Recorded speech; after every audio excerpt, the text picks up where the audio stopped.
Yeah, good morning, everyone. Welcome to the day 4, session 1. We welcome our speaker for the day, Dr. B. Satyabama ma'am, for the sessions. Good morning, ma'am. Good morning. Good morning, ma'am. Ma'am, you can take over the session, ma'am. Yes. Can you just give me the presentation? Yeah, ma'am, Right? I have given presenter roles.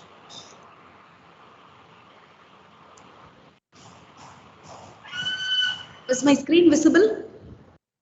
Yes, ma'am, it's loading. Yeah, it's visible, ma'am. Okay. All the participants have joined? Few are yet to join, ma'am. Hope it takes little time.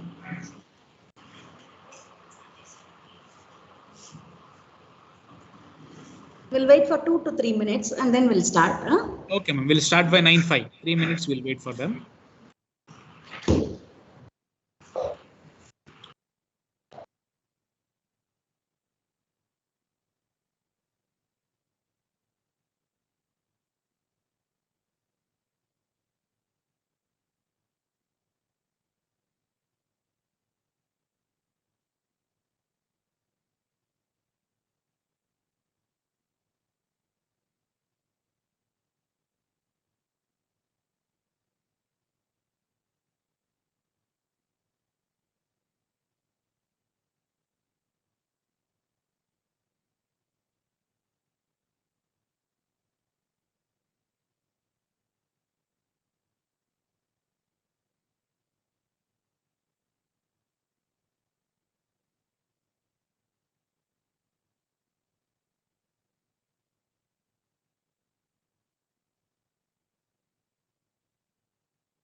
நடப்பாங்கங்கிற மாதிரிலாம் நினைச்சிருக்கா.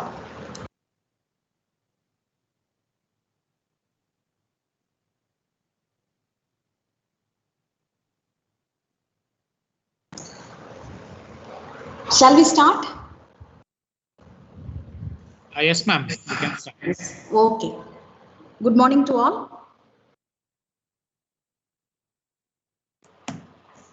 Good morning, ma'am. Slide is not in slideshow mode. Like it's.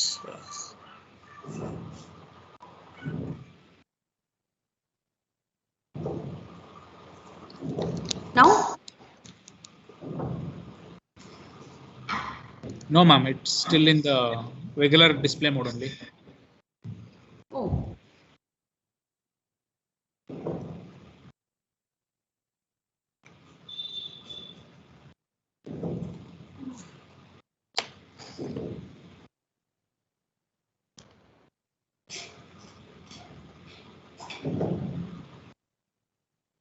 Is it done? No, ma'am. I think you have to share the slideshow opened mode. That screen you have to share. As you're sharing a window, Okay. take up the different window. Once you click on the slideshow, you'll be having the complete open window over there. Slideshow window that you have to share. Okay.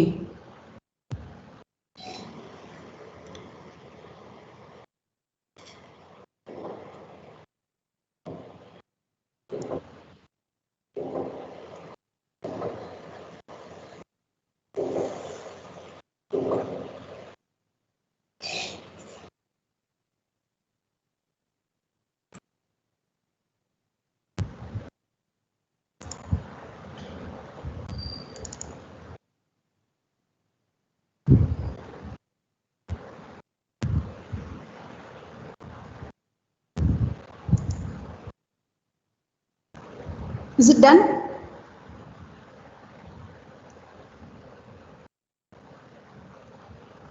So No, we are ma'am. looking. Your folder is visible where you can see all the files in that. Oh, okay, okay.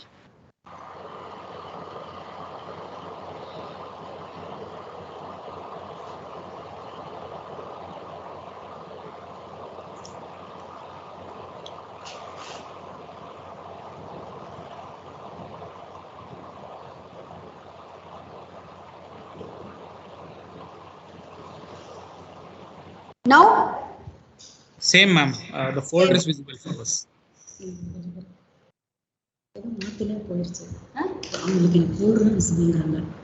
Folder missing.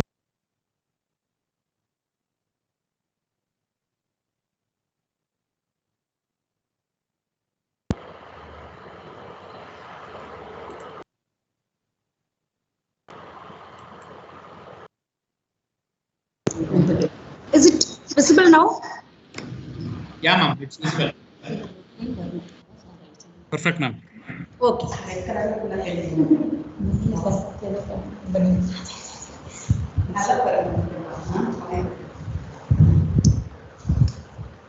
So yesterday we have concentrated on MongoDB, and today we are going to move on to the next big data database. It's Cassandra. So again today we will be just have a perspective of big data analytics, how big data analytics is viewing this Cassandra, and in what places this Cassandra is finding its uses, or in what areas this Cassandra is applied. So even I'm going to share just a case study on which I may not be able to show the coding, but I'll be able to just explain how exactly we did in one of our project that I can share.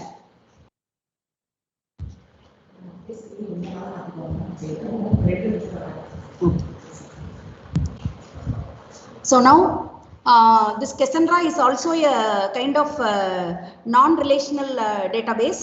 So it's also a NoSQL. It's again open source, and it has been founded in the Facebook lab in the year 2009. It's again compared to the software. This is one of the youngest database that has been used. And mainly it is used in various applications where the availability is one of the major requirement, or certain mission critical applications where availability is always given priority. Then Cassandra would be the best choice.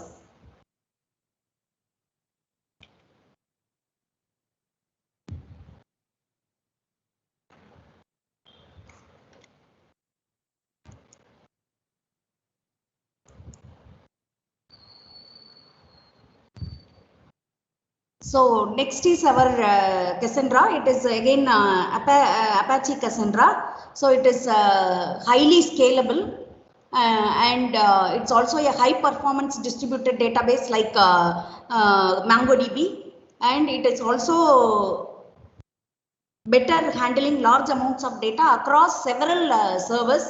And then as I referred, it is providing high availability with respect to CAP theorem. So 2 out of 3 properties a big data database should obey. So that 2 out of 3 properties are consistency and availability with respect to Cassandra. And as I referred, it is again one of the another property is that no single point of failure. So because the replication is done in a very specialized way, so across several servers and nodes, and again that replication is transparent. So user can fix it at the node level. Even we will concentrate in our future slides about the components of Cassandra. So that time we'll also look into node and cluster and so on. So your replication factor can be with respect to a particular cluster or with respect to a particular node alone. So you can have that way of replicability, and because of these kind of flexible way of providing replicability, the single point of failure will not at all be there. So most of the mission critical applications is choosing this Cassandra. Even over MongoDB, this has a lot of advantage. So it is better than MongoDB in terms of simplicity and ease design.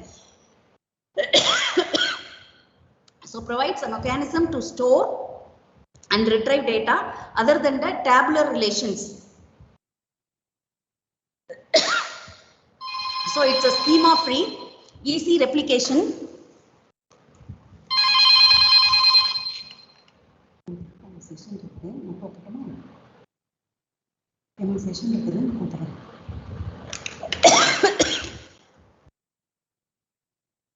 Simple API, and eventually it is also consistent.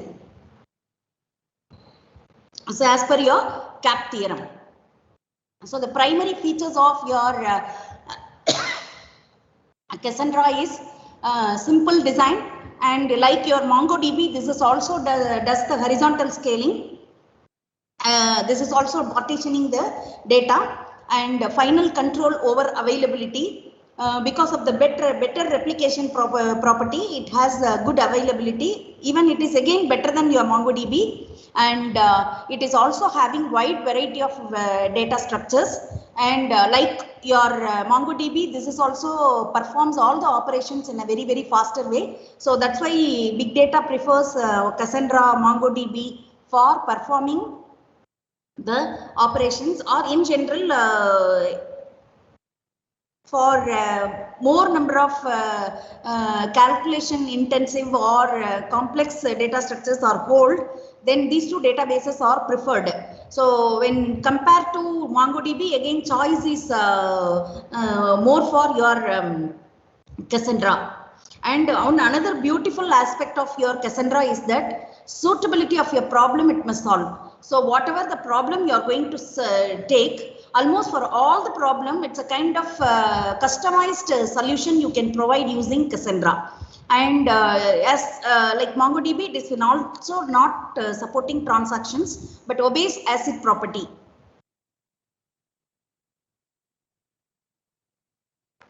So like MongoDB, this is also a column oriented, and it is distributive design, and the distribution design is based on Amazon's Dynamo model, and the data modeling design is based on Google's Bigtable. So as I referred, in the year 2009, it was created in Facebook, and it's more powerful than even your MongoDB. So it's again developed in Facebook and used by Facebook. So certain applications are developed over there and also used by that particular organization. And Twitter is using Cisco, Rackspace, eBay, Twitter, Netflix. In all of these places, you can find the applications of Cassandra. So either they are using for handling bundles of data, and or it's one of the very effective database for monitoring the data usages. So in that way, it is even found application in CERN, Switzerland. So the Nucleic Research Center of Europe Research Center, they are using this Cassandra along with one more database, Silas something they are using along with Cassandra. So this is one another database which found usage in monitoring the data usage. It provides better monitoring or better control.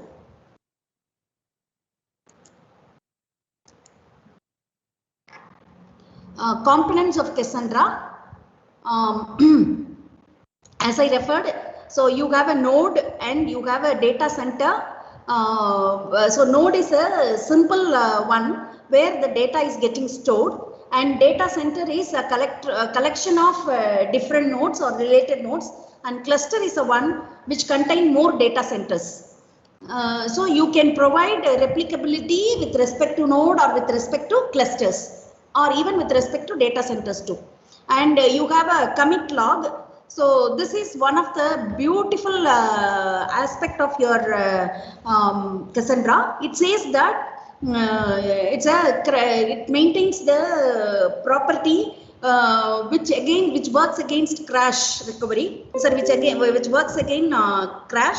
So whenever some crashes happens or some unwanted interrupts or abandoning of operations are done, so in these cases due to some unexpected situations, in this case Cassandra will always have a data at what place the problem has happened till the previous level, it has appropriate information. So that's why all the mission critical application prefer to go for this Cassandra. So even CERN is looking for this Cassandra only based on that aspect, mission critical aspect. So even every write operation is written to the commit log. So that's where our data is very safe, and we could retrieve at any point of time. Even any anomaly happens, so we can always retrieve our information. And the other component is memory table. So it's a memory resident data structure. So after the commit log, the data will be written to the memory table. So for a single column family, there will be multiple memory tables. So this is one aspect. Even yesterday I was sharing when I was discussing about MongoDB, it is faster because most of the operations it restricts with memory. So sometimes what happens is that so it does the operation faster in a way, but sometimes it may be unable to update it in the disk. So the latest information or current information at times we will not be able to hold, or with respect to persistency there may be a problem in MongoDB, but this particular one have a structure in a way that it is getting updated, and that mem table is also ensuring that it is getting updated in the disk. So that's what we claim that this commit log. And then SS table.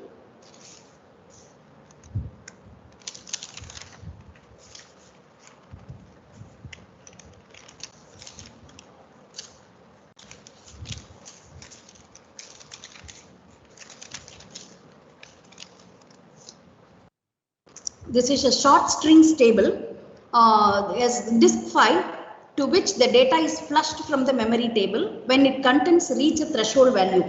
So what is happening is that so whenever it is going to just emit or flushes out the memory table, so this data is temporarily stored in this particular short string table. So where this table will have a certain limitation, like my capacity is some 60 MB and so on. So whenever it reaches, it's a kind of cache. So it just transfer the content to disk. So this is a way it just ensures the safety of the data. That's what people are preferring this particular database over the other big data databases. And then it has a Bloom filter. So it's very quick, and the particular algorithm is running behind this Bloom filter for testing whether an element is a member of a set. It's a kind of cache again. So these are accessed after each and every query.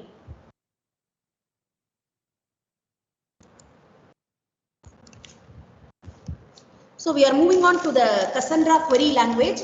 So like MongoDB query language. So here also you have SQL, and here instead of that prompt you will get the CoSQL prompt. So this indicates that this shell is for Cassandra query language. So this insert statement is much similar to your RDBMS. So that's why I said this is much easier than your MongoDB. So most of your SQL comments it is going to mimic.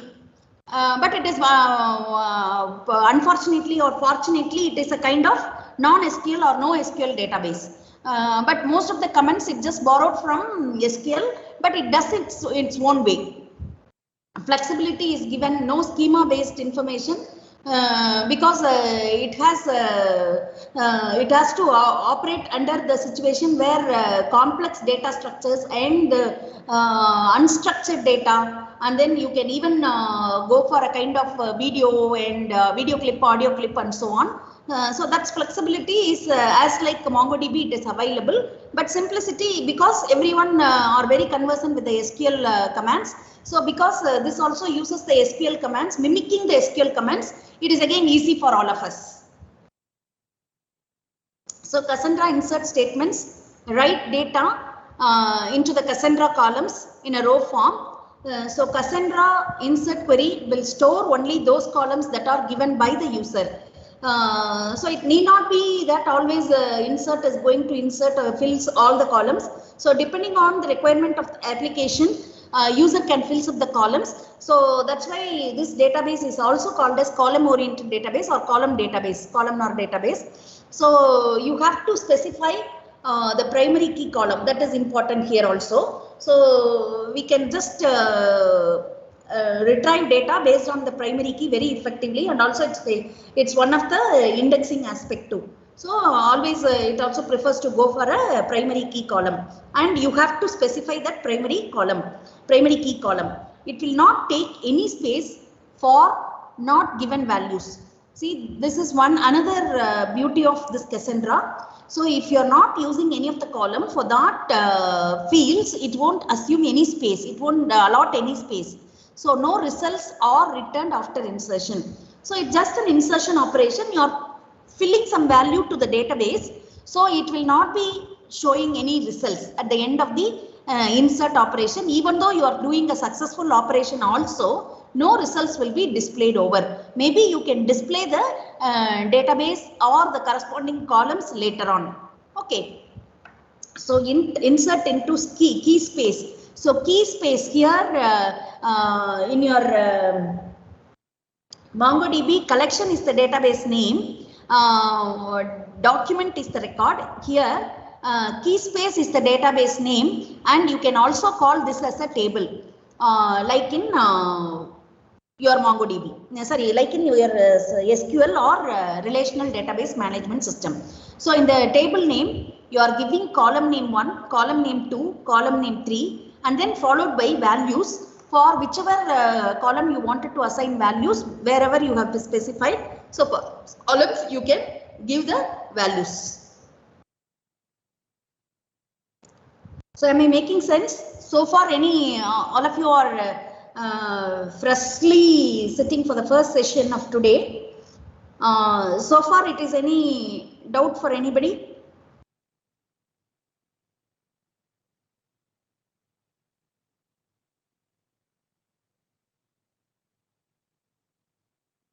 Are you all parallelly looking after something?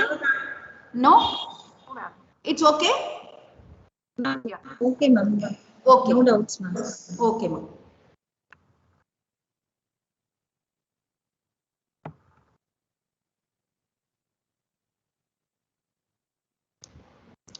So here is the snapshot of the executed Cassandra insert into table query. So how exactly does the insertion of a record into a table? University is the database and student is the table.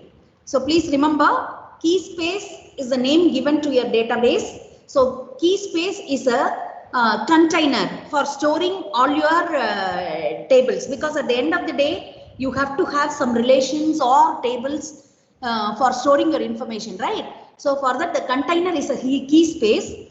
So the key space for storing all your records are this university. So university is a key space name and student is a relation name or table name, and in which you are going to store roll number, name, department, semester, and then your values would be so something is missing here.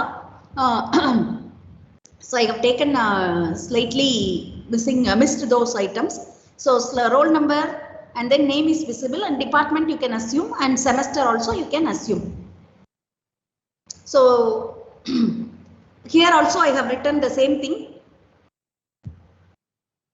So like your upsert in MongoDB, here also it has upsert. So but it behaves in a slightly different way. So upsert means update else insert. So if something you wanted to update based on the criteria here, it will insert a row if a primary key does not exist already. Otherwise, it will update it. So upsert here works in a slightly different way. So Cassandra will insert a row if a primary key does not exist. So if primary key exists, then it would update only. So this is the upsert, update else insert. So if the primary key exists, it updates. If the primary key does not exist, then it is going to insert. So at present, we have inserted one particular student, Michael, with the 3 other fields we have inserted in our university database. So now we'll see how this upsert works.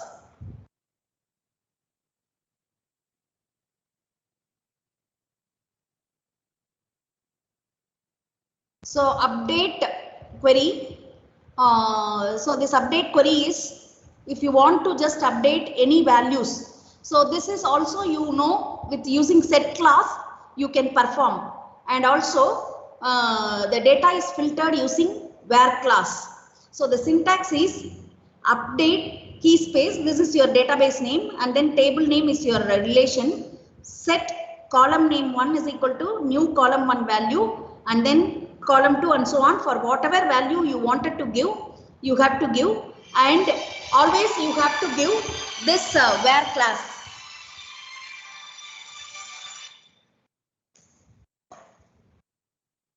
Where column name is equal to column value. So based on this filter, it just works.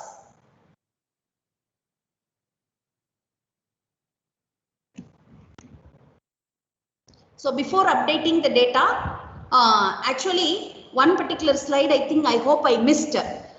Previously I set upsert so that Michael's name was replaced as Clark. So that is the changes I have done. So now I'm going to do some updations. So for the roll number 1, the name I'm going to just change it as Hayden. So that one I have to do. So Cassandra update command updates the record in the student table. So instead of your Clark, the set name is set, the name is set as Hayden. So for the roll number 1, because we only have this particular row, so I'm doing this one. So after successful execution of update query, student name will be changed from Clark to Hayden for the corresponding roll number. So this is the screenshot after updation, and then you have a Cassandra delete. So you can also remove data or delete data.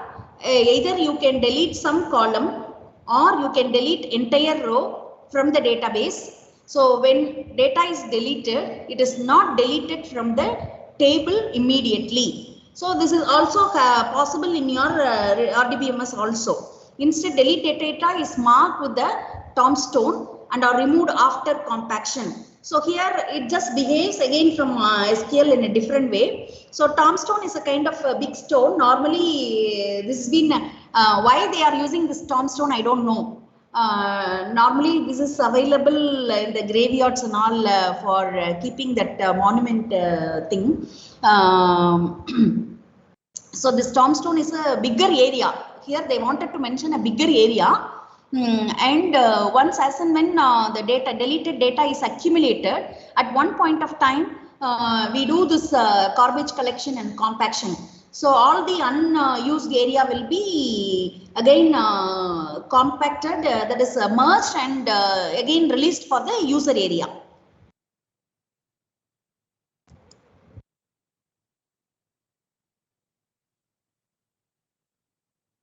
So the statement, whatever delete command you are going to give, this will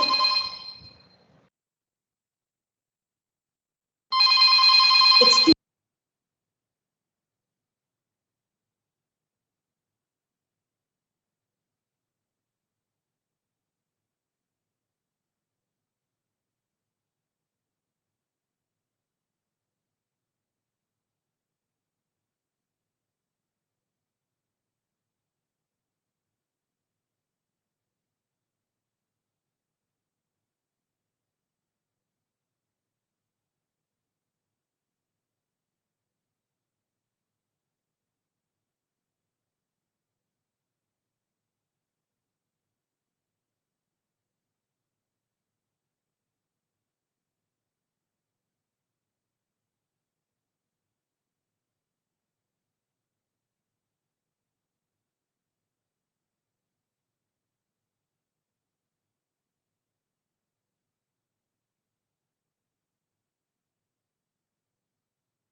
Sorry, I had a call.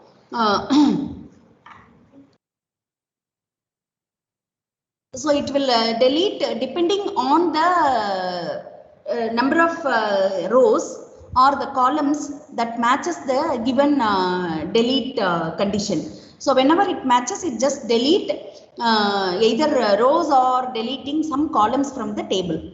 So that possibility is available here.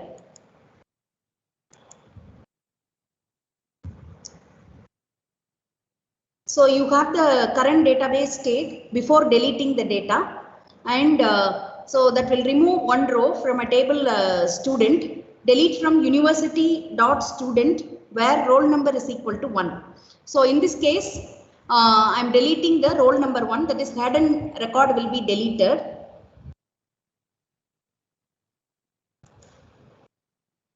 So after deletion, your SQL is showing the remaining record, but that is not matching the delete condition that is presenting in the database.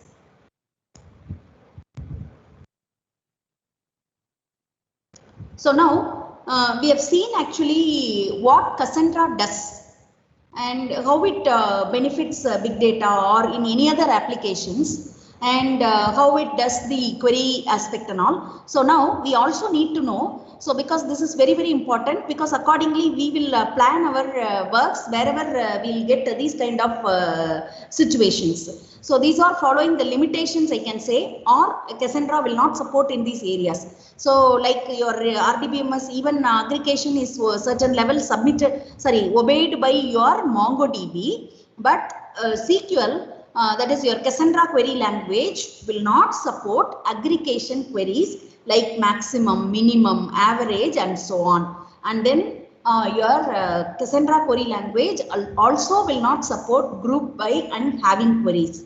So though it mimics structured query language or relational database management system, it will not do these things. And then so as all these are kind of schemaless, so it will also not support joins and also not support OR queries, and you have a wildcard queries. So sometimes only part of the information we will be knowing, and some special characters and some information if we are not knowing, and if we know that a particular information is having suppose you just understand you have a big student mail. Suppose students mail, you wanted to manipulate something, or you wanted to find out how many are having Gmail and so on. So in this case, only part of the information we know. So that part of the information we can support with wildcard. So that information, so percentage, yes, and something you will give in string operations of RDBMS. So that is not supported here in the, when you don't know about the partial information, wildcard facility will be supporting us, but that particular one is not supported here. So SQL does not support union intersection queries. And then your table columns cannot be filtered without creating the index. So this is very, very important. So you have to index the table, then only you can filter your table columns. So greater than and less than query is only supported on clustering column. So in the clustering component with respect to clustering aspect, if you perform a query, there this greater than less than query is supported. So the normal node based query, so your Cassandra will not give this particular greater than and less than query. So Cassandra query language is also suitable for very much analytics aspect. So MongoDB in that aspect, getting insight and certain decision making is possible. But here, though it is supporting the mission critical core analytics part, it is still not completely satisfying the user requirements. We cannot say completely not suitable, but otherwise we will not be able to study this Cassandra, right?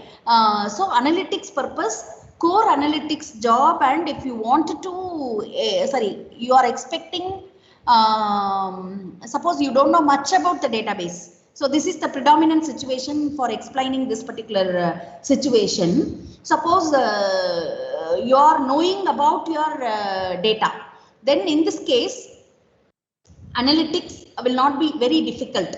Suppose you don't know much about data, so in those places, analytics will be very, very tough. So those situations, it will not be possible to use Cassandra. If you know very well about your data source and data, then you can use it for analytics. But most of the situations we will not be knowing much about data. So those places Cassandra will not give us better things, better insights, or it will not support for decision making things. So these are the things that we need to remember, and then we have to use accordingly and wisely. So it's a Cassandra where class. Whenever you are going to do the data retrieval, so data retrieval in Cassandra is very, very sensitive.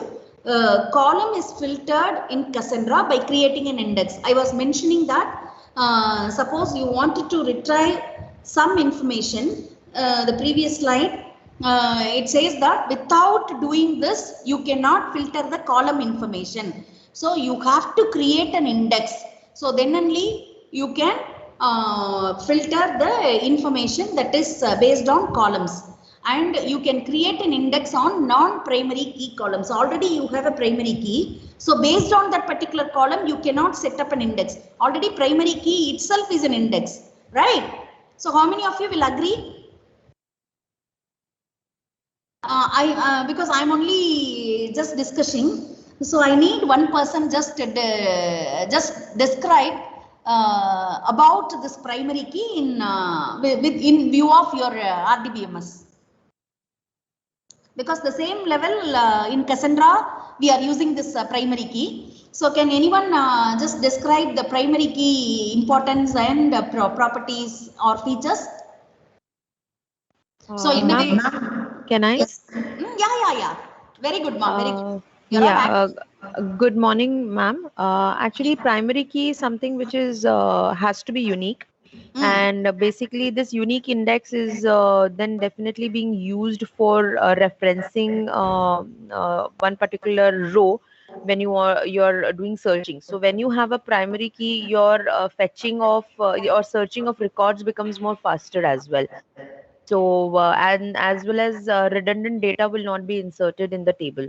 So these are the advantages of having a primary key in a table. Searching would be faster, as well as redundancy will not be there in the tables. Very good, ma. Very good. Thank you. Yeah. Very nice answer. So as he referred, whether knowingly or unknowingly, she has used the word index. To access the information from the database, you are using this primary key. And in order to identify each and every record, you are going to use the primary key. So access or retrieve based on this. So it's a kind of index. So already when you created an index, for that it won't allow you to do the index. That's what my argument here. So here you can also additionally set up indices beyond your primary key. So that's the crux here. So here is the snapshot for the data retrieval from the student table without data filtration. So now select star from university.student. So this much like your SQL, right? Select star from university.student. So normally here you are also referring with the database. Previously in your RDBMS you directly say select star from student. So but here this is different from your, it doesn't have schema and so on. So it is referring only this way. Database with the relation. So two records are retrieved.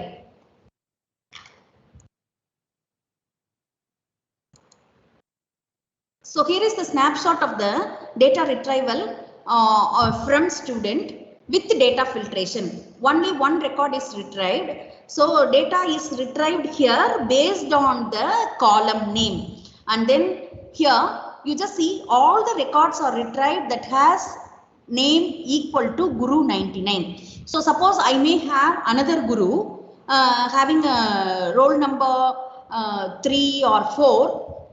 If I am just saying Guru names, I just wanted to retrieve. So unfortunately I have only one Guru, so that Guru is been retrieved.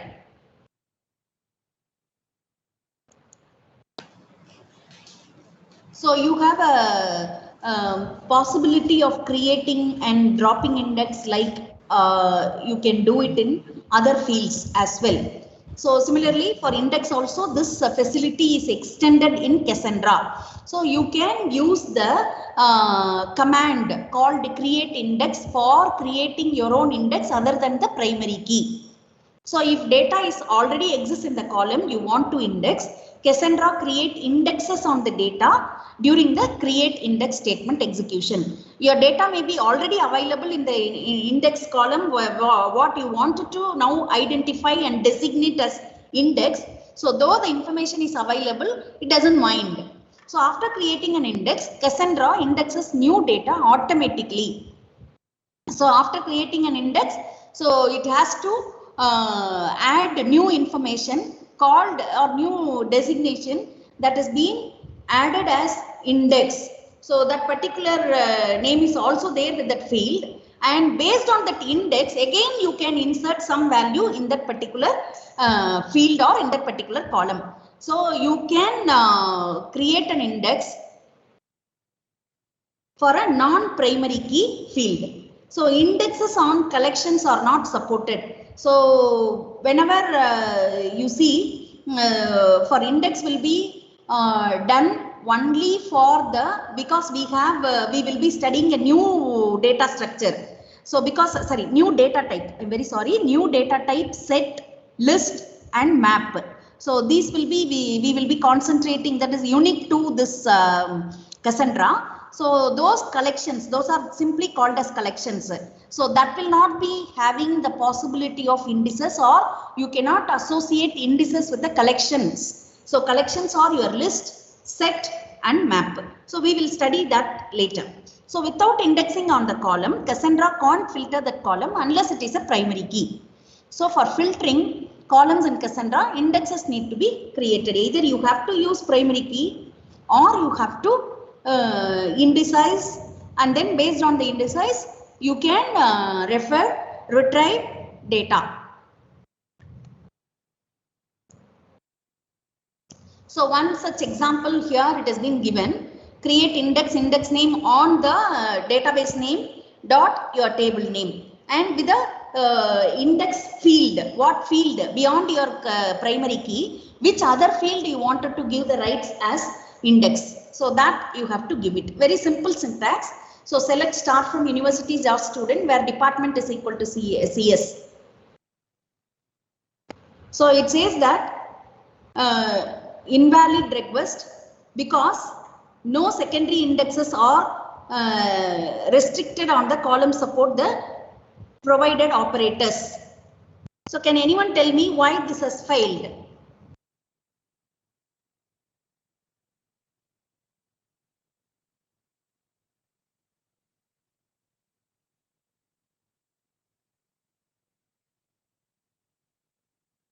Can anyone tell me? I'm just making you alive. This was executed.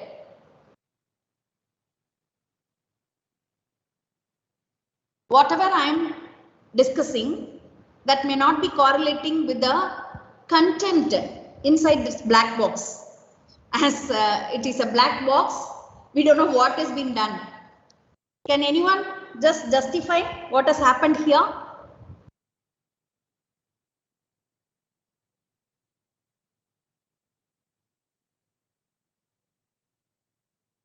Please, anyone? Said something and done something. Because there is no index created on DPT column, that is why this error has erupted. So you got the clue from the slide itself, right? Yeah. Thank you. Thank you. It's good. So I have actually referred how to create an index, but actually I haven't used the index creation at all. So simply where department is equal to CS, it won't work. So you have to create, because previously where roll number is equal to something we have given. So in a way it was worked, and previously we have created an index on the guru, that field, name field. So then also it was worked, but now I haven't used the primary key either or not created the index. So that way it failed. Good, very good. So now you see, on the department field, I am creating an index. So now the error is being removed. So though department is equal to CS is not a primary key, you have already made that as an index. Now it is working. So you are able to filter the requirement as per your interest, as per the application requirement. Excuse me, madam. Yeah. In our relational databases, like when we are doing in MySQL or Oracle, so there we do not create the index, but still we are able to run such kind of queries. So in that way, our traditional relational databases are more powerful. Can we say this than this Cassandra? No. See, actually, there is a kind of structured approach, right? Okay, all Do you right. understand? Yes. Because it obeys schema, it has a primary key constraints, etc. and all you are attaching. So you are keeping that as a very, very safe container. It's free and you can free to do anything. Just a second.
11 o'clock.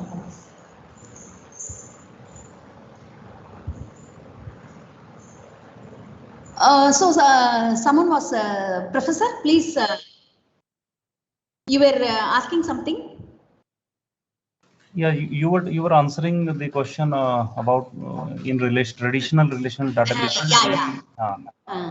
So there is no such index concept, right? And there is a primary constant, and you have all the grouping, where class, and aggregate everything.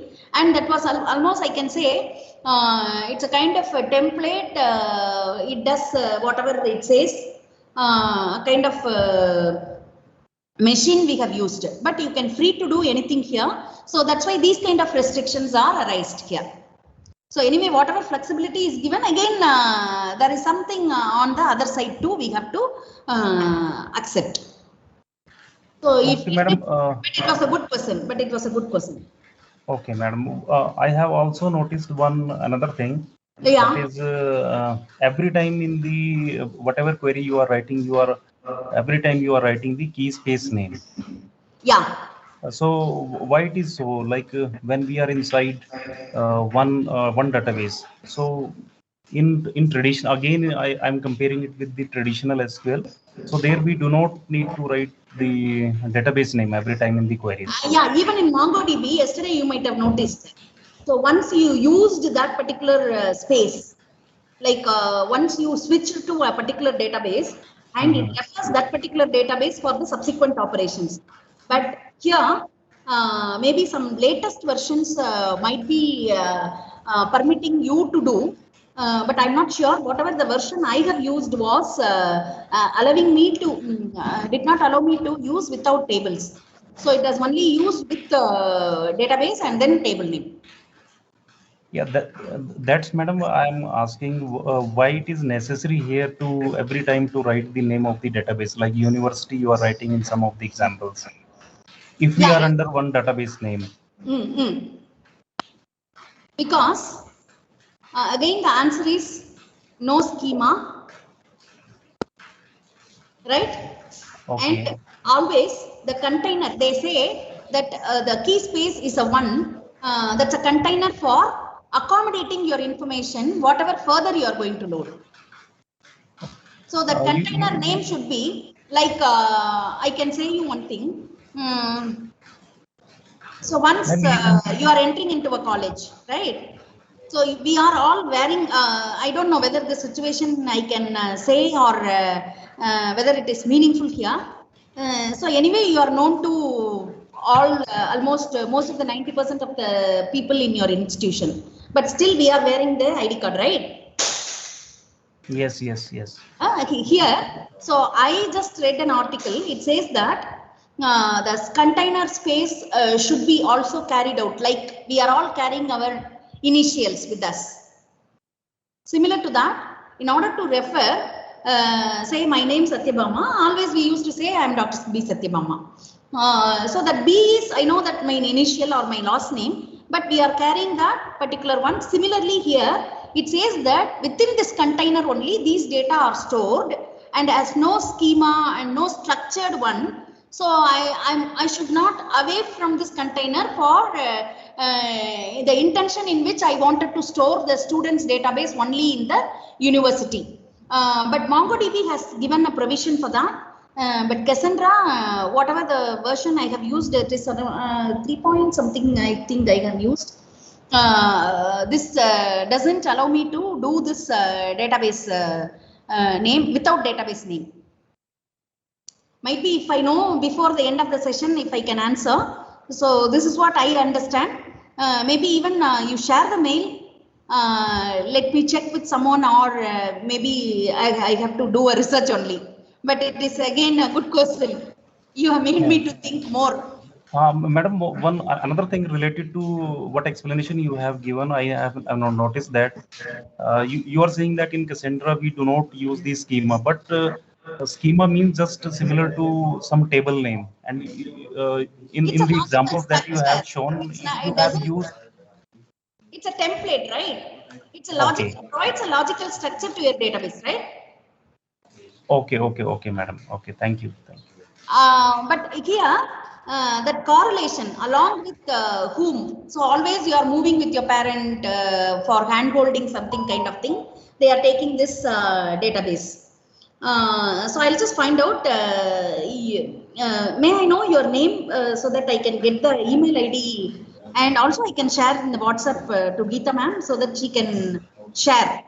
Okay, I'm Dr. Hari Singh, madam. Okay, okay, thank you.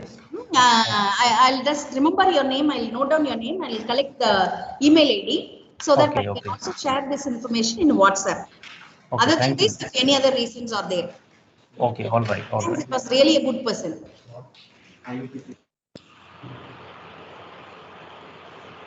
So we have noted, ma'am. Okay. Names you have noted. We'll provide his mail ID to you. Okay, okay, thank you.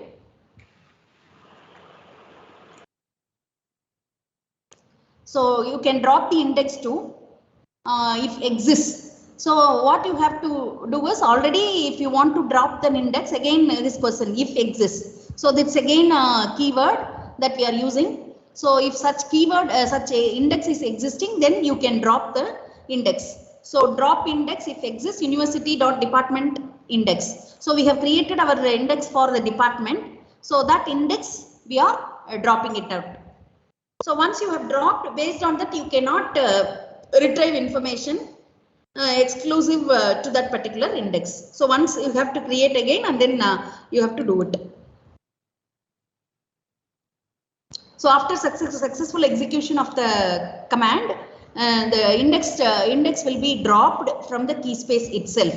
So now data cannot be filtered by the column department. Again, it retains its own position. So it's not at all will be hereafter a index. It's another field, that's all.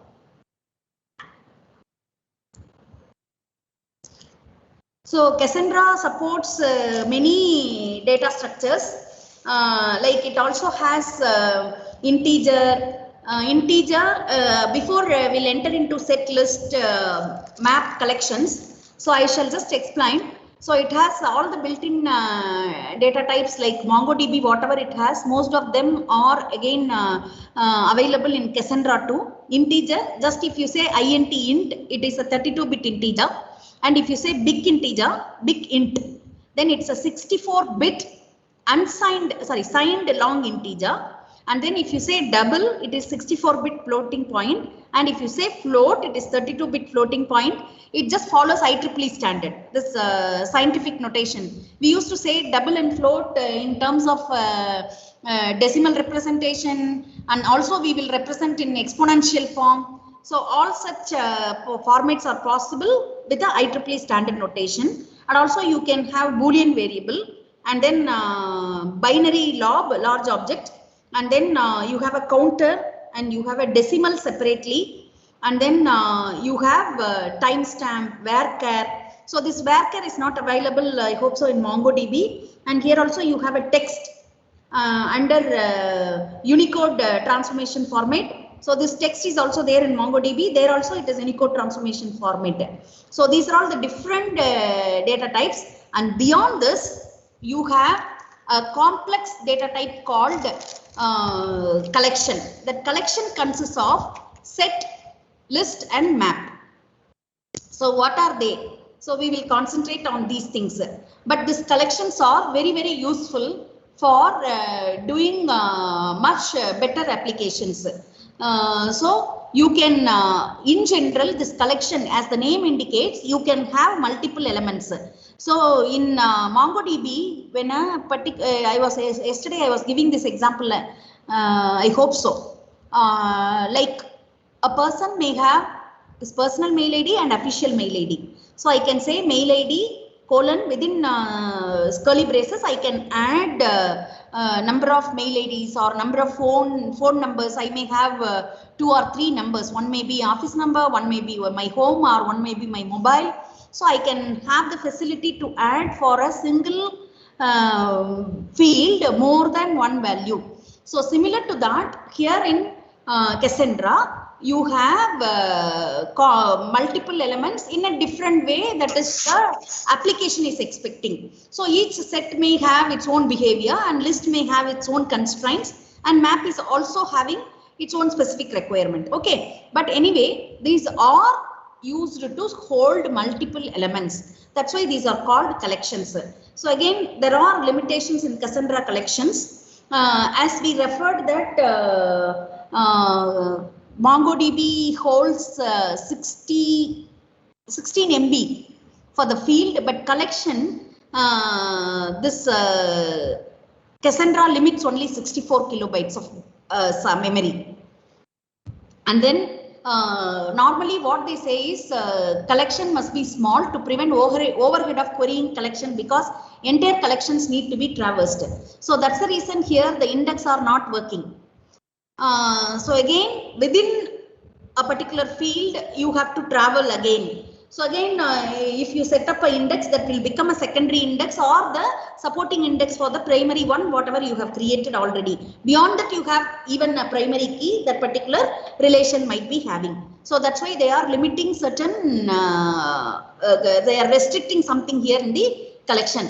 So if you say more than 64 kilobytes in the collection, only 64 kilobytes of information will be able to query. It will result in loss of data. So maybe you can store, but that storage is it's cutting the remaining beyond 64 KB. So there may be a loss of data.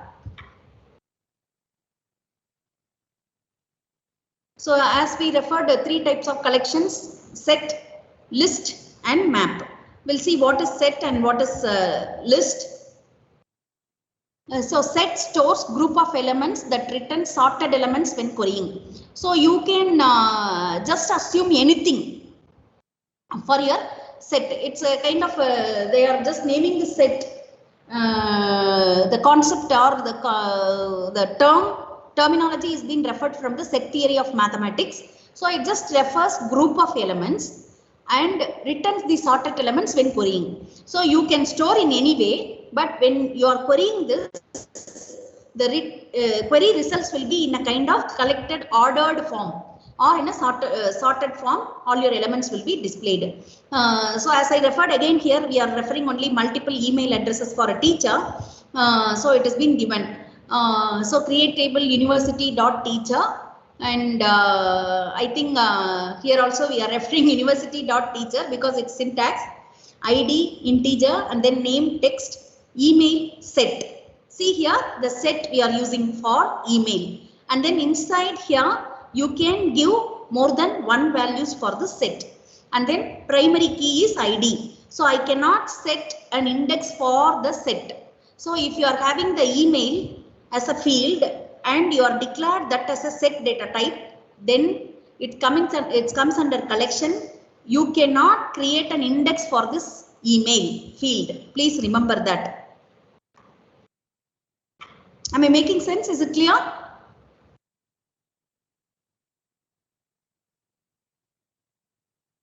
Shall I move? So just see, teacher is created with email column as a collection. So here you have to give comma separated values in the text within the angular brackets.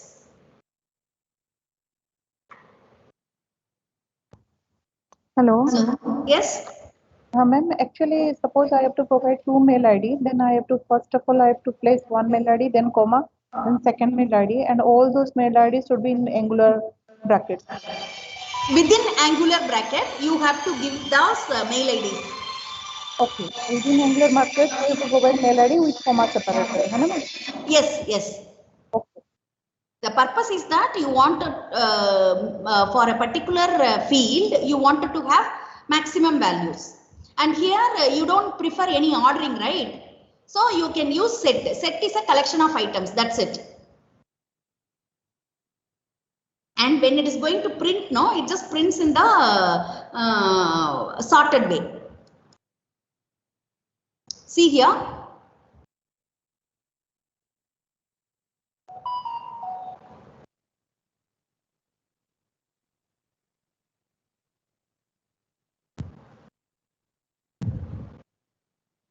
Sorry, one correction. I'm very sorry. When the format says it is in the angular bracket, that is to indicate it is a set. But when you are inserting, you have to go only the floor bracket, ma. So somebody was asking. Sorry, ma, I'm very sorry. To refer set in the format, we are using angular bracket. When you actually supply the values, you have to give that in braces, curly braces. Someone was asking this doubt. Have you noted down this? Yes, ma'am. Sorry, ma, I'm very sorry. So here you have to use only curly braces. That angular bracket is to indicate only a set when we refer the syntax. But actually, like MongoDB, we are only using this. I just forgot. Sorry.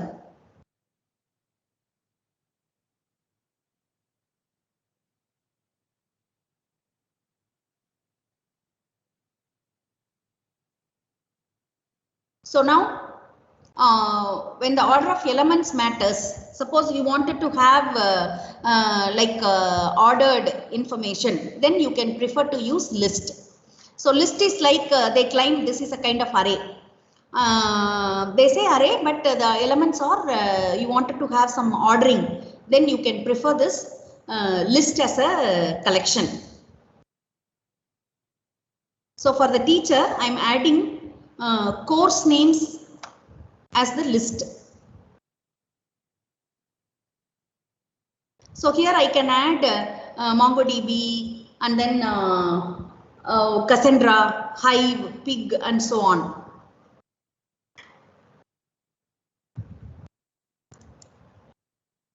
See here, course names I have actually given as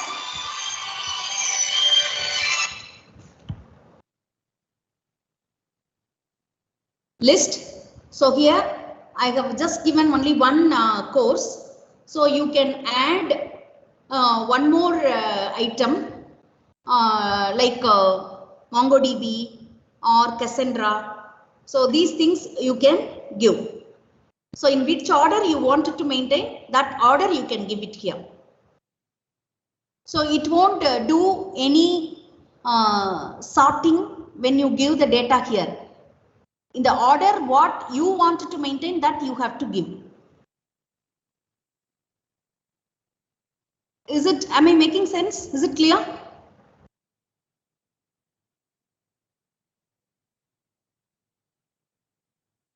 Can anyone say what is the difference between set display and the list? When the list set is going to display, it will display in a form, whatever way you have given, it just prints in a sorted form. But in the list, there is a limitation. Can anyone tell me? Ma'am, actually set cannot take multiple, or you can say that duplicate entries.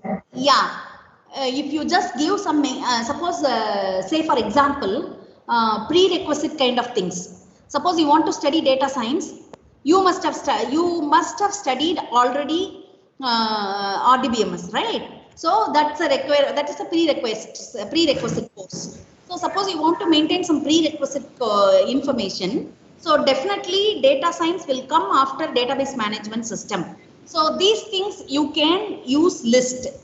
So it's not a set of information. It's an ordered information. It has its own order. So that time you have to go for list.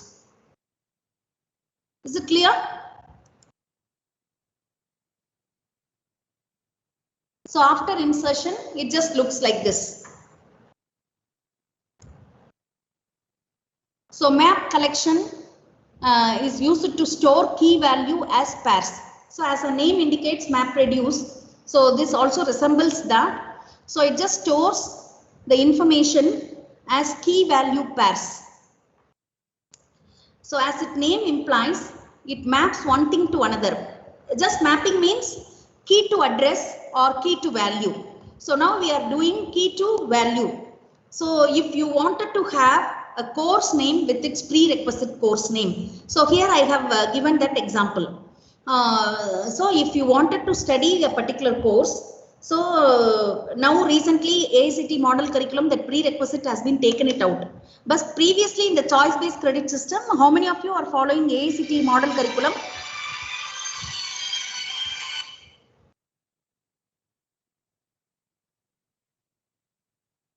So how many of you from autonomous institutions, ma?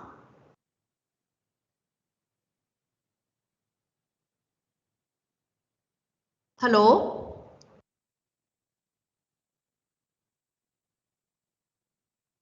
Hello? Wait, you all went for break? वो check होता था aeroplane. No, ma'am, here, I think it is a mixed group, ma'am. Autonomous, university and other. Okay. So autonomous institutions may be having a chance of designing their own curriculum, and choice-based credit system, it is mandatory that you have to have a prerequisites and all. So now AICTE model curriculum, the recent release says you need not go for any prerequisite. So now if you want to maintain that information, so what is prerequisite for what course, and to maintain order as per the prerequisite, that list you can use. So now the same example I am quoting for a different purpose. So prerequisite mapping is that, so if I want to study say for example natural language processing, then I may have to study artificial intelligence, right? So this kind of mapping it is going to provide. So for what purpose you wanted to have a kind of mapping relationship, so that you can give it under this map collection. So only one collection name you are adding based on your application requirement, others are common in this table. See the same example I have used here. Data science, the prerequisite is database. For neural network or natural language processing, artificial intelligence is the for neural network, artificial intelligence is the prerequisite course. See here, course ID, prerequisite, values 1, data science, database, and then neural network, artificial intelligence.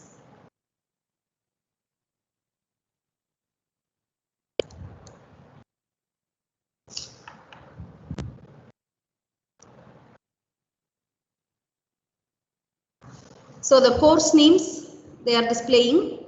So without this maps. So now you can also export and import like in your MongoDB. So you can do this very easily when compared to your MongoDB here. So you can create the table with what fields you wanted to have. After that, you are going to export and import data based on this particular information. So now this is a simple one. I'm just inserting the data table, all the values. So I'm creating some 4 or 5 rows, 5 to 6 rows rather.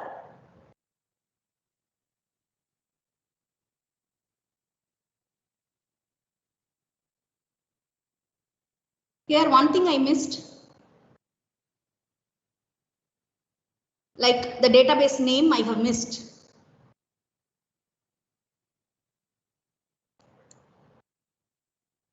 So now after creating the table along with the database name, key space name you have to give, and then you have to copy that information to the field names first, ID, and then first name, last name, and then you have to just identify where your CSV file you are going to store. So in one particular system, desktop, I'm storing this as a data.csv. This adds header name for all your fields, ID, first name, last name, and because I'm adding all these header names, now header I made it as true. So the CSV file is being created.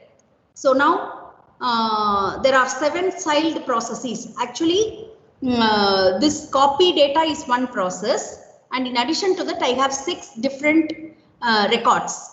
So totally 6 rows. So even this is the internal details. After doing this has been written. So now the data.csv is holding the data table information in a different location.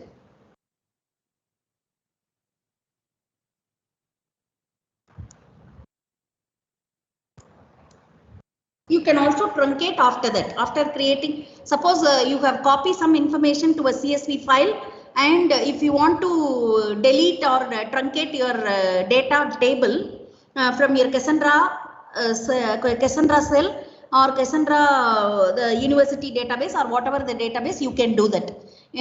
There is no longer a kind of cascading relationship that has been expected between the CSV file and the and the table that you have copied.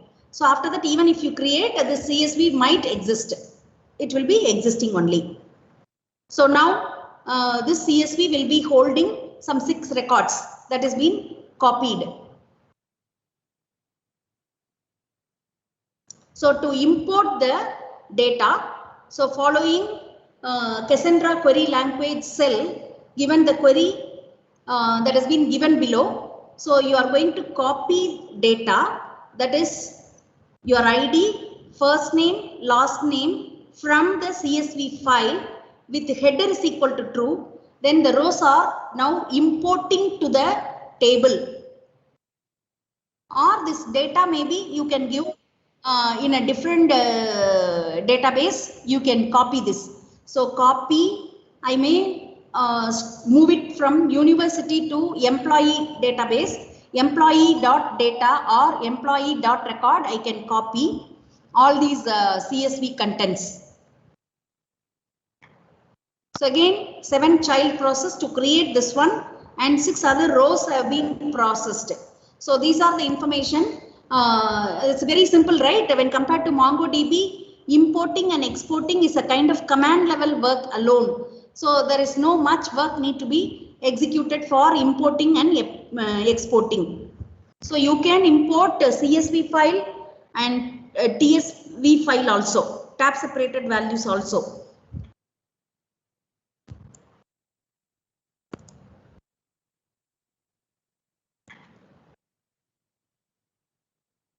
So capture command also helpful to export your data to a CSV file. This is another way you can do.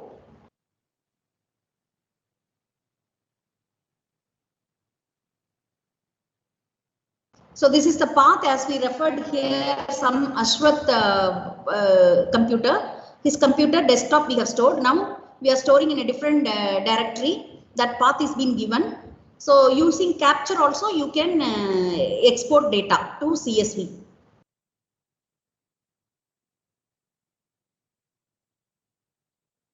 So that information here it is being shown.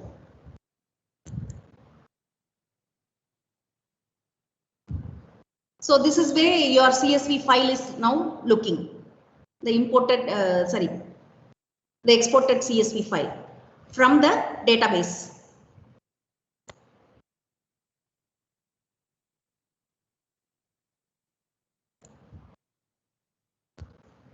So now we are going to see the very important aspect of Cassandra. So in what areas your Cassandra is going to give information. Cassandra will be finding its applications.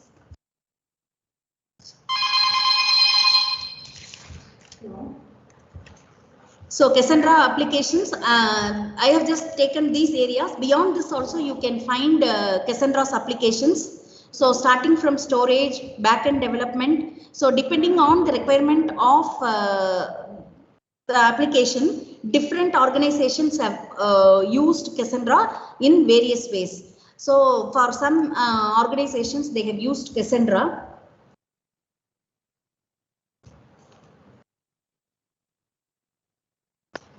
They have exclusively used Cassandra for its storage. And for some of the organizations, they wanted to use this as a back-end development. Then they have preferred this. And then some of the databases for, as I referred, some monitoring applications, server level monitoring and so on, many of the people are using. Sun is one institution, they are using this for monitoring application. And then time series based real-time analytics. So this is the real-time analytics, time series based applications. And then you have analytics. And then messaging. These are the different domains in which your Cassandra finds and applications. So storage, this is one of the major applications for any of the database, not only Cassandra. So the broad coverage is that it can store huge amount of information, and this just have some kind of taxonomy in which the information is stored as different nodes. And also you can see that your information will not be lost by keeping it in different nodes or in different clusters. So that way you can do it. So Cassandra is providing various taxonomical level of space to your applications. So that has been possible in Cassandra. And actually Cisco WebEx and InVerls, they are using this Cassandra for various applications. So InVerls is a virtual world. So where you can just based on your imaginations, normally this InVerls is a kind of advertisement that may be a kind of outsourced one that is going to act on behalf. Suppose you are running you have something like you have some portions, and your place is a kind of tourist place, and you wanted to offer your area for renting to people, those who are coming as a tourist. Then you can advertise in InVerls. So InVerls is a kind of advertisement.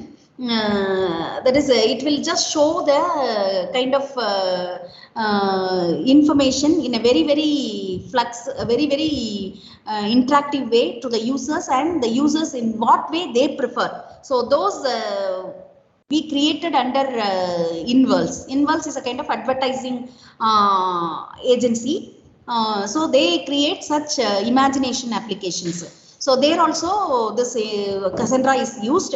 And FormSpring is a kind of organization, Ask Me Anything. So like it's a kind of question answer and kind of a interactive platform. It's a kind of social networking site where people are engaged with various kind of conversations or the kind of discussion forum. So even that FormSpring is using this Cassandra for a storage aspect. OpenX is another organization this Cassandra again used. It's a kind of programmatic advertisement technology. This is calls for open bidding and trading. So for such applications, this OpenX is launching. OpenX is launching such applications, and they prefer to go for Cassandra for its storage.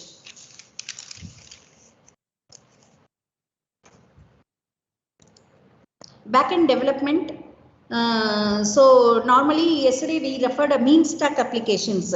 MongoDB is very popular. Similarly for backend in the full stack applications development or any other web-based applications, it can be used as a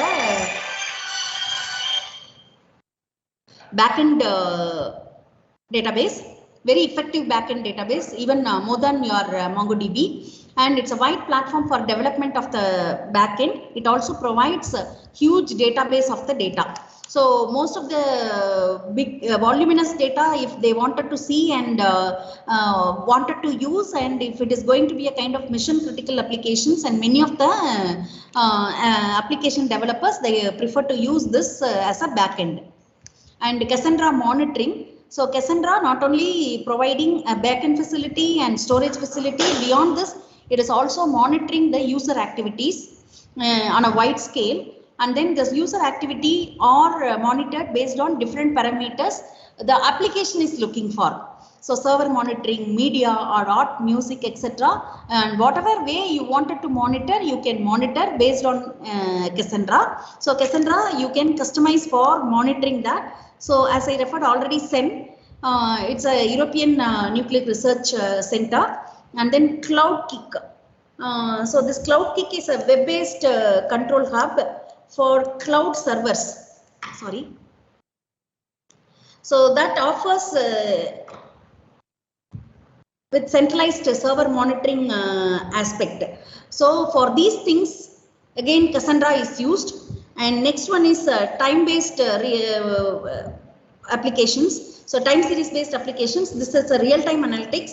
So this one you can just use Cassandra on the internet browser side and traffic light data, GPS location, tracking data, etc. So this is one good place.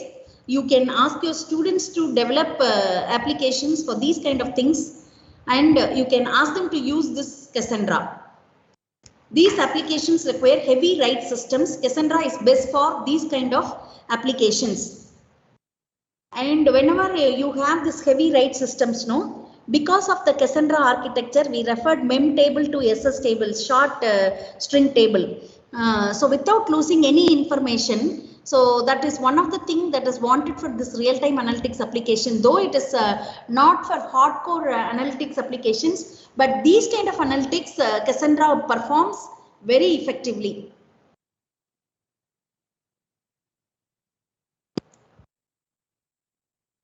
So Cassandra provides a platform to analyze data that is collected from various sources.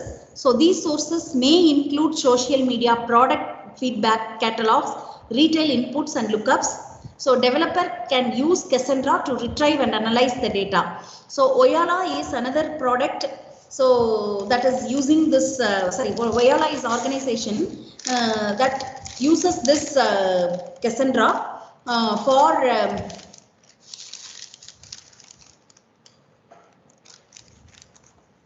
analytics applications.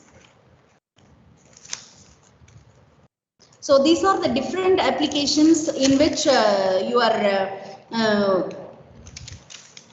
Cassandra database is used. So this Oyala is, I think, kind of video content workflow management system organizations. So though they are having a huge data, this video analytics, as you know, videos files will be occupying more memory. So there you can do this, you can use this Cassandra, though it is not suitable for analytics. But these kind of areas, you can use Cassandra for getting appropriate decisions, and you can get even insights. So that will be a better one. And also, we'll say that Cassandra may not be much of the one which looks for this insights.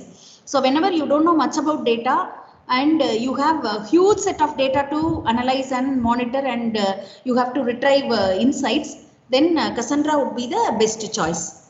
So that's why this Oyala is using this Cassandra database.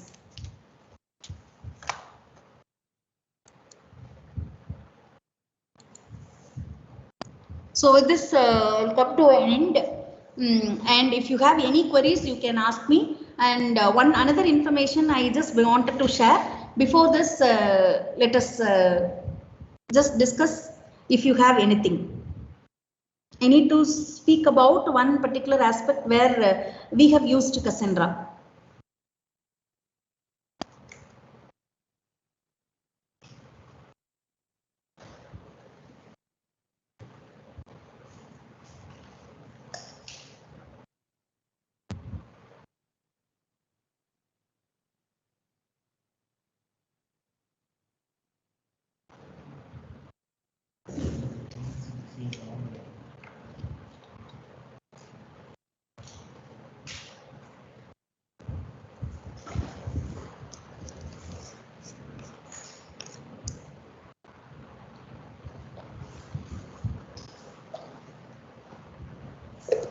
Ma'am, good morning, ma'am. Yes, ma'am. Yes. Ma'am, actually, in QuickFit, as we are having both the cases, that is, one is MongoDB and one is Cassandra. Excuse me, ma. I'm not able to hear you properly. Please repeat. Actually, ma'am, we are having two databases for Okay. big data. That is your MongoDB and Cassandra. Both are there. Two databases. You have more than these.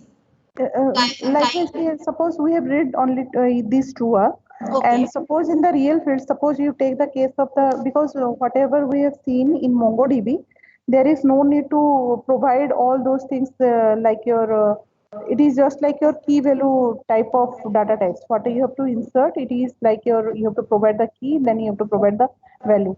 No need to give any kind of other information there. But in Cassandra, we have to provide the, we have to type all those things, the whole syntax like your SQL command, and you have to provide the values. And as you said that we have to take care of the data types also. Yeah. Because they are based on data types, but in Cassandra, the collection is having the set, list, and your map. But in MongoDB, you have not learned about the set, list, and map, right, ma'am? Yeah. It doesn't have. It doesn't have. So for That's why we had a map reduce functionality. Yes, ma'am. Run as a method. In the case of your MongoDB, you have a map reduce in terms of methods. You have called methods or you have called functions, but that map is available here as a data type collection, but in a different sense. So only it refers the concept of mapping, like key value pairs, but it has been done in a different, the operation is a different track or different behavior. Okay, ma'am. But that depends on your usage. I have used for referring the prerequisite and mapping the prerequisite and courses. Similarly, if you wanted to just do a kind of hashing concept, that also you can use. Depending on your application requirement, you can use. Yes, you come again. Then the prerequisite, we have to always provide that keyword prerequisite. Or we can, that is not mandatory. That is my variable usage. Yeah, depending on your requirement, you can give. Okay, ma'am. So suppose we take the case of the real-time example. Suppose we are just dealing with Uber, and we are dealing with them, and we are applying Pig and Hive. Then we can go for MongoDB, or we can go for Cassandra also. Anything we can apply. Yeah. One is that is if you want, if you need a mission critical applications, like always your data is very important. That is your system is 100% available all the time, and compared to MongoDB, people claims that because it mimics your structured query language, you can use Cassandra in more applications. Okay. If you prefer availability as per CAP theorem, it is eventually consistent and available. Though it is having a horizontal, here they will not call it as sharding. Sharding is a concept used in MongoDB. Here also the partitioning is done, but we will not call that as sharding. And though it is scalable and extendable, but it is mainly preferred or popular in terms of availability. Okay, ma'am. Ma'am, actually, please clear once. What do you mean by exactly availability for real life example? Real life example. That's what I come. Storage is available. Yeah. Okay, ma'am. It is all about memory. It is all about memory is available to you. Or yeah, one aspect. Your application should not be stopped at any cost. Not only memory, it's like availability and huge storage. And also you can monitor. That's what we have seen. CERN is a very big organization, right? From Switzerland. That they are using for monitoring their servers. CERN is using this Cassandra along with one more Silas something, another database they are using. That's not exactly a big data one. They are using along with Cassandra. Okay. As you required the real-time example, so we have executed recently. We have completed a project that is DST funded project. Very recently, we have completed that project. That project is breast cancer analytics project. Based on the breast cancer analytics data, breast cancer mammogram data, we have created a clinical decision support system. Am I audible? Yes, ma'am. Yes, ma'am. Yes. So it's a 3-year project, and it got sanctioned by Department of Science and Technology in the year 2017. But due to pandemic, our project completion got delayed, and then recently we have completed that project. So actually that project is 50% we need to just give awareness to the rural women. So the project is 50% giving education among the rural women about this breast cancer disease, because in many of our colleges in the city, but nearby we'll find number of villages, and one of the village our management got adopted, and that village they are not that is 70% of the people are not having literacy, and they are all a kind of wagers or a kind of laborers, and the women from the family also support men in earning some income, so that the family at least will have food, if not thrice a day, at least twice. So for that they'll also go for a job and all as a kind of laborers and so on. So they will not have they will not give importance to the health.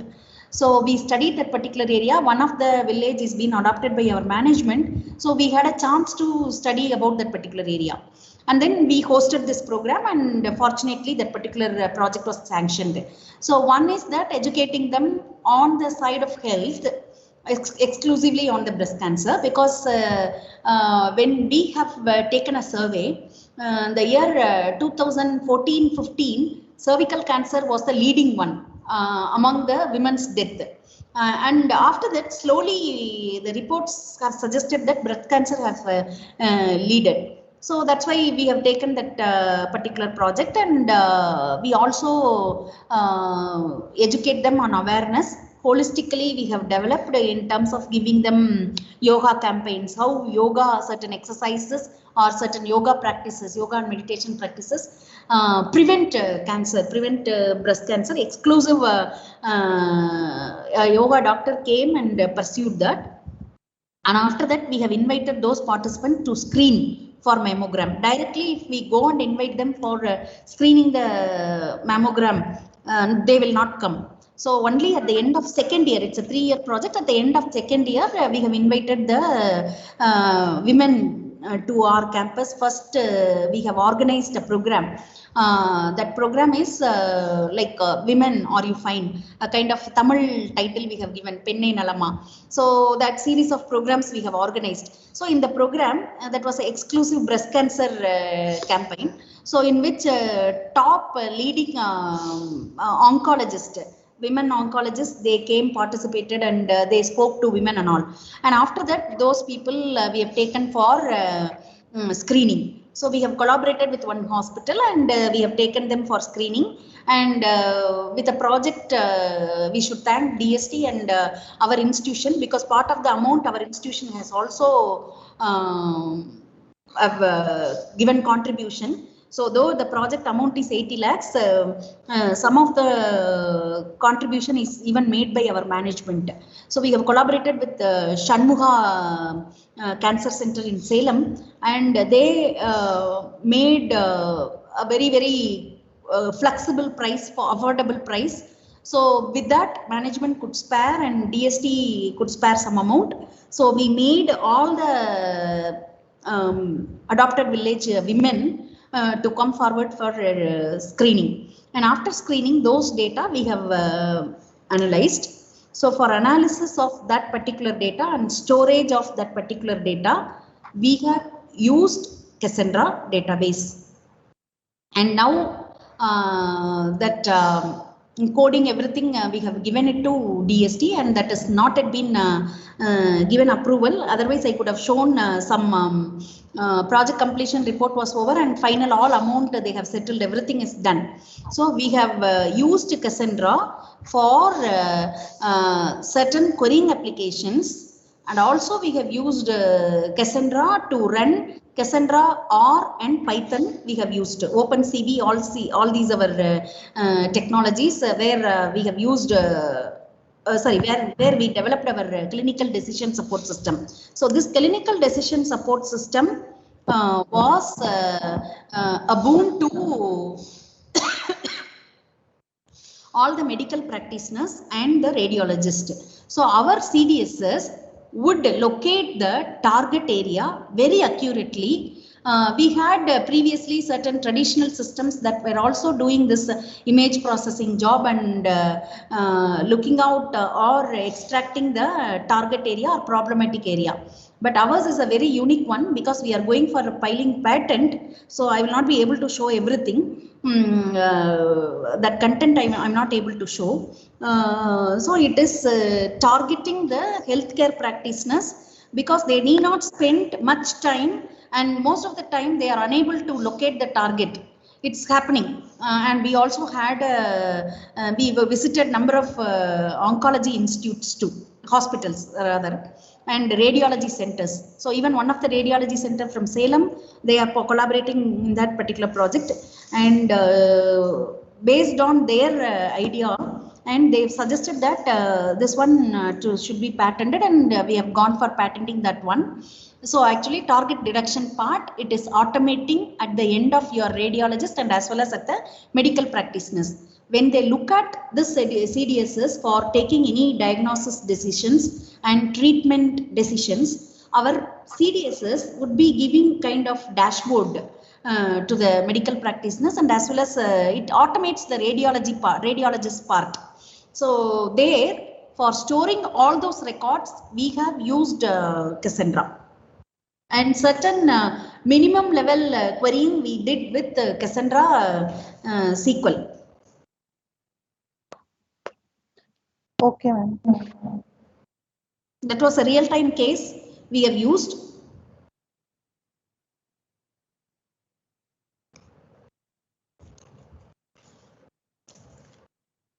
Okay, ma'am. Thank you, ma'am. Okay, ma'am. Thanks for your question. Your question is also very good.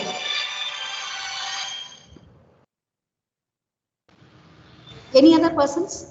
Ma'am, really it was very interesting to know what you are doing with the technology which you are expert in. Okay, the outcome and the dissemination, okay, it is very amazing, ma'am. Similar kind of project proposal I am preparing now. I need your expertise on it. If you can share your email ID, I can contact you, ma'am. Yeah, I can share it to Dr. Geeta. Okay, ma'am. I'll share. Yeah. Thank you. It's my name and at sonatech.ac.in. Satyabama at sonatech.ac.in. Okay, ma'am. Yeah, I'll make a note. Thank you. My spelling is a bit different. Okay. SATHIOA BHAMA. Geeta will be having your coordinator will be having my email ID. You can collect. And also, as you reminded me of, many of the institution is joined, and as everyone are going for NIRF ranking and so on, it is very much needed for all faculty members like us. We are open for joint publications and so on, even joint projects. So if any of you willing, you can contact us. Actually, ma'am, they are asking for few referees. It is an Australian funded projects kind of application. So I'm in the process of preparing. It is related to the work which you have done. So I thought of adding you as a referee. That is the intention, ma'am. Sorry to cross load. Sorry. Yeah. No issues at all. Even I wanted to share this information. In the morning when I was just recollecting the presentation, what I should discuss and all, that time I thought of sharing that, but fortunately I forgot, unfortunately, and fortunately you have reminded me of. Thanks to you. Like we are open for joint publications and joint projects. Okay, ma'am. This is Dr. Sangeeta from Christ University, Bangalore, ma'am. I will contact you. Oh, very nice to hear from you, madam. Our both vice chairman or the alumnus of Christ University. Okay, yeah. Thank you. Happy to know. Yeah.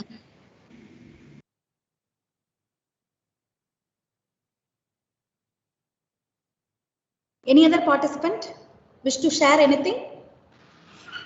Dear participants, if you want to share anything, you can give your feedback also. It's not like a questioning. You can share your feedback and what the impact you had from the 2 sessions from MongoDB and Cassandra given by Dr. Satyabama madam.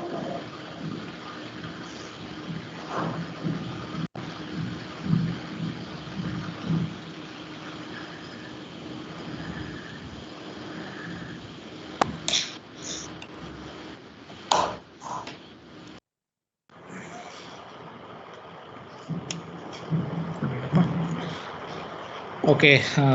Thank you, ma'am. Thank you for your wonderful sessions. We come to know about the importance of MongoDB and other databases which it can be used for big data and applications. And I hope it's a very knowledgeable session. If anybody have a queries, you can proceed. Otherwise, we will end the session. I would like to thank Madam for her wonderful session again. Thanks a lot, ma'am. Thanks a lot for thank you, coordinators. So if anybody wanted to share any other details, Ma'am, we have shared your mail ID, ma'am, in our group. We have shared your mail ID. So if anybody wants to contact you, they can, ma'am. We have already shared that. When the conversation was going on itself, I have shared that. Okay. Thank you. Thank you, ma'am. Thank you for sparing your valuable time in your busy schedule. No, it's not. It's not like that. Even I enjoyed being with you all. Even I gained some inputs and knowledge from the participants. Very good participants. But still, you can interact with your resource persons. Thank you for such a mind-blogging questions from the participants. Thank you so much, and I would like to once again thank the coordinators for this opportunity. And once again, I just wanted to remind we are open for collaboration and joint publications and even any other matter for that line. So thank you all. It's very nice being with you all for the two different sessions. Thank you once again. Thank you, ma'am. Thank you, ma'am. Thank you, ma'am.